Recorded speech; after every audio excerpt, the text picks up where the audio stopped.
tanpa bimbang. Takkan ku lepaskan engkau dari genggaman tanganku.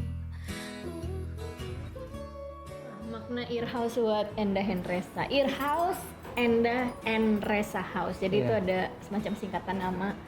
Jadi kalau bisa dibilang ini semacam rumah juga kali ya buat kita ya. Rumah berkreasi, rumah untuk dimana kita bisa berjumpa teman-teman. Ya, jadi ibaratnya kayak Earhouse tuh seperti tempat rumah, tempat berkreasi, tempat dimana kita mencurahkan ide-ide dan juga segala macam perasaan kita ada di sini. Ya, arti rumah sendiri buat kita ya, dari tempat bermalas-malasan sampai tempat berkreatif. Biasanya kita di rumah ya. Iya, jadi kurang lebih itu ya. Semuanya range-nya lebar banget. Nah, kurang lebih.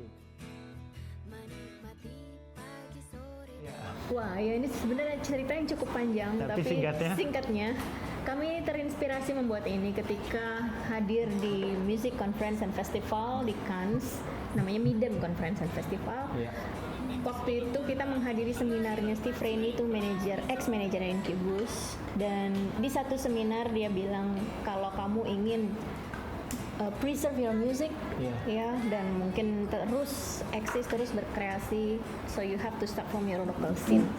Waktu itu kedatangan kami ke sana sebenarnya untuk ya itu ya seperti manggung dan bercita-cita untuk ketemu label internasional, go internasional dan segala macam. Tapi ketika kami menghadiri seminarnya dan mendapati kata-kata itu, kami kayak introspeksi apa sih yang sudah kita lakukan untuk Pamulang, yaitu tempat kita tinggal gitu ya. Jadi akhirnya kita bikinlah ini dengan segenap dan sekuat tenaga, tujuannya untuk sebagai wadah, sebagai tempat buat kita untuk sharing, karena kami percaya ketika knowledge atau ketika pengetahuan atau experience itu di-share, maka kita juga akan bertambah banyak secara ilmu juga gitu. Jadi ya itu sebenarnya alasan kenapa ada Earhouse ini.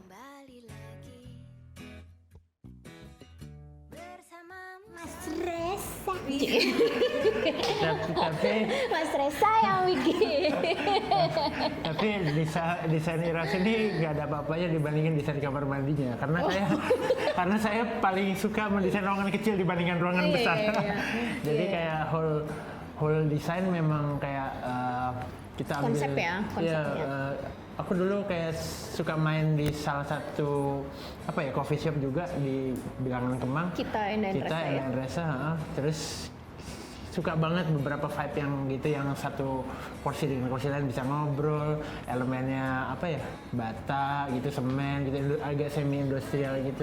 Tapi tetap warm gitu ya. Paling di Earhouse kan karena punya sendiri ya, jadi kita bisa tuangkan itu dan bebas banget gitu mau elemennya apa aja gitu. Tapi yang menarik di sini memang banyak sentuhan Endah and Resa aja, jadi kayak menunya, namanya diambil dari judul-judul lagu. Nah.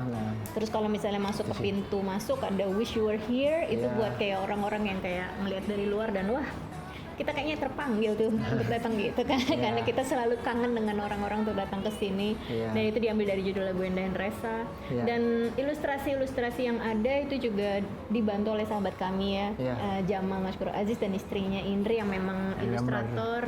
Dan juga ada Popo Mangun, ada gambar Harsha. Jadi ada beberapa sentuhan tangan beberapa teman-teman ilustrator yang memang berteman dengan kami.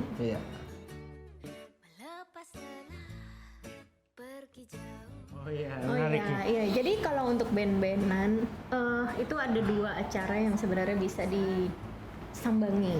Yang pertama adalah hari Rabu, itu ada open stage. Jadi kalau misalnya band mau mulai atau misalnya baru belajar dan mau perform, itu bisa ikut yang hari Rabu. Dia dikasih waktu sekitar 5-7 menit ya, satu maksimal mungkin 2 lagu untuk tampil. Dan itu bisa bermain lagu-lagunya sendiri. Dan yang hari Kamis itu adalah full showcase, jadi kurang lebih mungkin minimal 45 menit sampai seterusnya si band bisa showcase, bisa bawa barang-barang merchandise-nya atau bisa promo single atau album terbarunya. Nah, sebenarnya requirement-nya gampang. Kalau untuk hari Rabu bisa datang lebih awal untuk daftar. untuk daftar open stage ya, dan kemudian nanti dipanggil dan main selama kuota belum penuh. Kalau untuk hari Kamis memang harus mengirimkan profil dan live band video, bentuknya seperti link aja, nanti misalnya pernah direkam di YouTube atau di mana, nanti kami bisa lihat live videonya dan mereka bisa perform di sini. Dan kalau bisa sih, kalau bisa punya karya original. Sesimpel itu, cuman memang ada kurasi ya.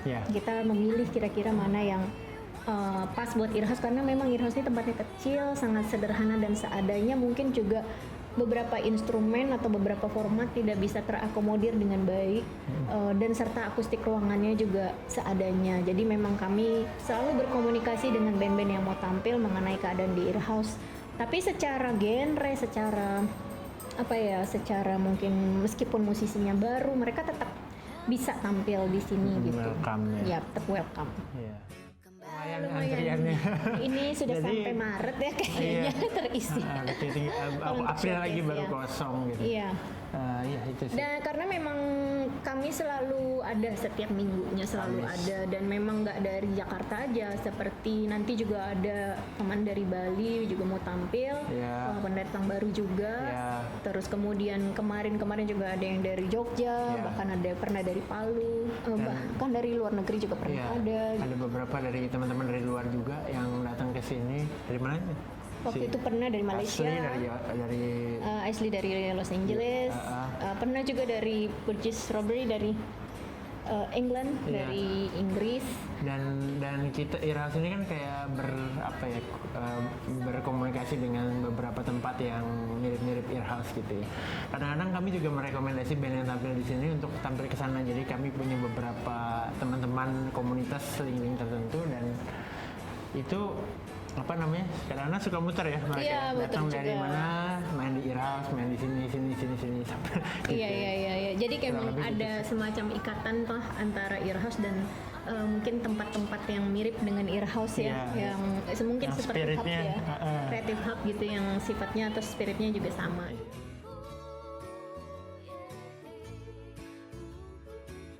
Oke. Banyak sekali teman-teman yang datang ke sini untuk ngobrol ya, sharing, ngobrol. Dan tidak satu arah ngobrolnya, jadi kayak lebih banyak kita kayaknya yang belajar dari mereka. Musik sekarang seperti apa, kayak gitu-gitu tuh. Karena memang biasanya umurnya jauh di bawah ya. Iya, jauh di bawah kamu. Nggak ada, kita seumuran.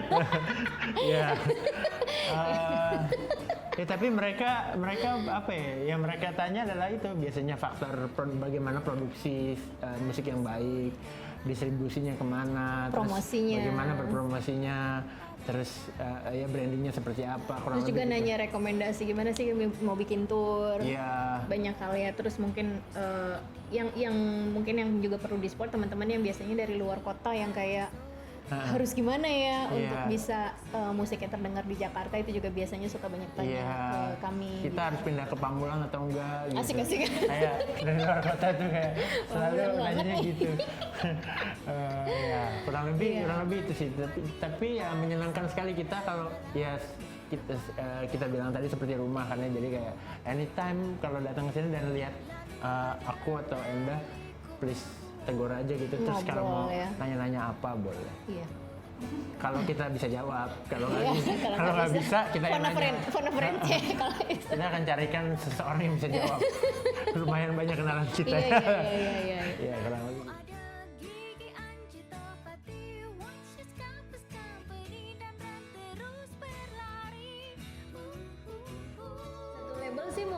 Enggak ya, dalam artian cuman kita tuh feel free banget untuk ngasih bukan rekomendasi ya, kayak misalnya kita menyebutkan beberapa nama yang memang biasa kami ajak kerjasama atau yang kami tahu, yang dimana memang teman-teman di sini pernah bekerja sama dengan mereka gitu ya, orang-orang itu gitu.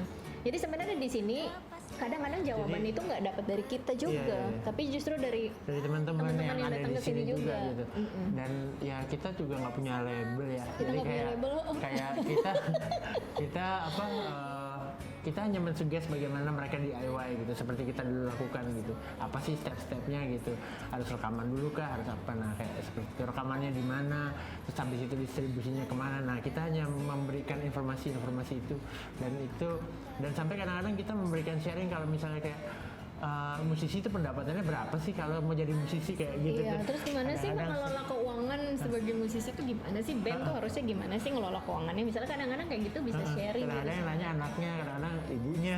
Jadi kayak anak saya mau jadi musisi segala macam gimana ya? Apakah menjanjikan? Nah, banyak sih faktor-faktor seperti itu gitu. Iya, ya kita kembali lagi hanya sharing apa yang pengalaman menurut kita gitu. Iya. Cuman memang biasanya kami juga selalu merunut, maksudnya mengajak, merujuk lah ibaratnya, merujuk teman-teman yang datang ke sini untuk datang ke tempat-tempat teman lain kayak Iya. misalnya Kios Jokeos, ada teman-teman Efek Rumah Kaca, Iya. Pavilion 28 itu ada komunitas blues dan komunitas jazznya yang juga berkembang. Iya. Terus kemudian di Bintaro juga ada banyak teman-teman Bintaro yang membantu musisi-musisi di Bintaro. Jadi memang apa ya, selalu ya Astory Coffee, banyak lah sebenarnya tempat-tempat lainnya, yang Block Space mungkin yang Iya. lagi berkembang.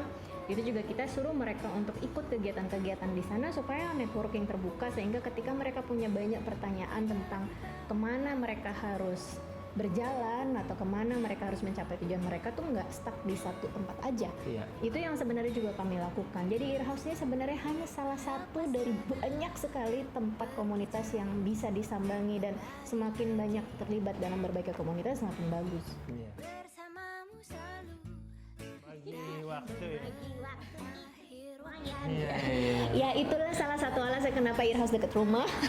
Itu pertama. Itu pertama ya, karena kalau jauh-jauh udah pasti modar kita. Iya. Iya, jadi yang pertama memang Earhouse dekat rumah, memang supaya kami paling nggak bisa kontrol sih sebenarnya. Cuman sejauh ini sudah ada sekitar 3 ya Iya. event mingguan yang memang mereka bisa berjalan sendiri tanpa kita karena sistemnya sudah siap. Iya. Misalnya contohnya kayak open stage itu mereka hanya tinggal perform, sudah ada MC sukarelawan ya, Iya. yang karena mereka latihan. Jadi MC ini kan lucu banget ya, yang suka MC di Earhouse ini mereka latihan karena pada umumnya nanti mereka dapat job jadi MC beneran, nanti Iya. latihannya di Earhouse. Jadi emang sangat terbuka banget. Itu hari Rabu, jadi sistemnya udah berjalan, mereka daftar tinggal main, dan kemudian ada 1 orang PIC di sini. Kemudian hari Selasa juga ada stand up comedy Pamulang yang mana juga mereka sudah komitmen ya untuk berjalan setiap minggu, dan itu juga tanpa kami Iya. ada, mereka tetap jalan. Dan yang keren lagi hari Jumat ada Earhouse Gitar Guitar Club. Club. Itu dijalankan oleh sepasang musisi namanya Cila dan Tino, Priscilla Setiawan. Mereka pasangan couple dan mereka ngajar gitar gratis, di mana tanpa kehadiran kami acara sudah terus berjalan, dan mereka selalu punya program rutin setiap minggu, dan bahkan pernah datengin tamu-tamu juga gitu. Iya. Jadi memang sudah apa ya, udah cukup berjalan ya. Iya. dengan ada atau tanpa kita gitu. Satu minggu kita kosongkan supaya orang bisa bercengkrama lebih erat. Iya, Sabtu Minggu kayaknya kan udah riuh ya, jadi Iya. di sini santai. Tapi sebenarnya karena kita manggung sih, Iya, biasanya. jadi jarang di sini. Wah, takutnya kita bikin Iya. apa, terus sorry kita ada manggung lah, gimana ya, bikin acara nggak bisa datang. Jadi paling nggak itu sih hari Sabtu Minggu, sama hari Senin paling yang harus ada aku atau Mas Reza atau salah satu dari kami atau manajer kami itu songwriting club. Jadi biasanya di setiap hari Senin memang harus ada aku hadir, cuman di hari